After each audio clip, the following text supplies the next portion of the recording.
Miller kept the Senior Citizen Center for a long time up there in Seattle, Washington. Jack had spent most of his life in the forest as a logger or timber beast, they called him in those days, because you were treated like an animal. There were no bunkhouses. He recalled sleeping on the ground with his fellow workers with their wet clothes from the rainforest piled in a heap next to the fire, hoping that they would be dry by the time to go to work the next day. He spoke many different languages in the forest, and they could hardly talk to each other. It was just like Lawrence. He said most of them had never been to school. Most of them couldn't read or write. Jack Miller could remember the Verona. There was a shingle weaver strike up at Everett, Washington. It was called the Everett Massacre. It's another one of those that didn't make it into the history books.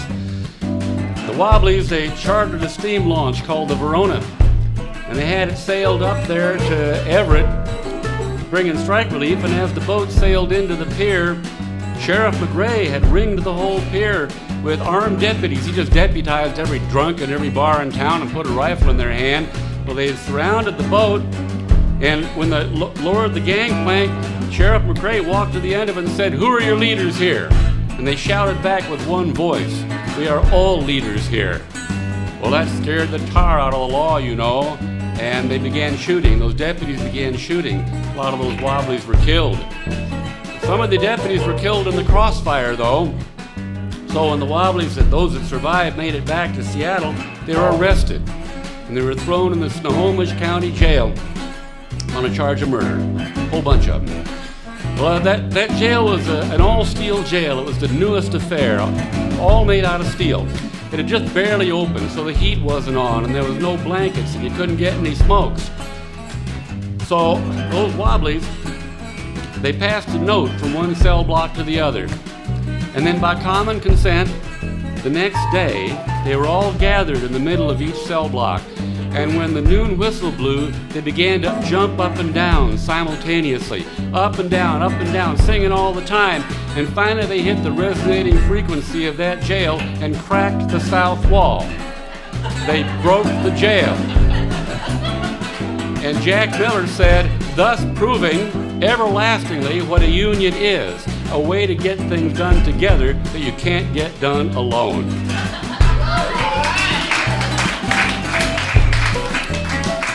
Now, Jack said, you know, we didn't have any intellectual life.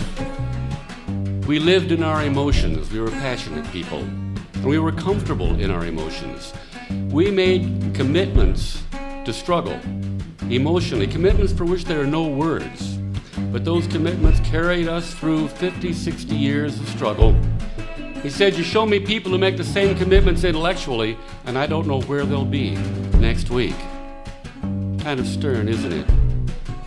Well, he said, armed only with our sense of degradation as human beings, we came together and organized and changed the condition of our lives. Now, this is the hard thing, he said.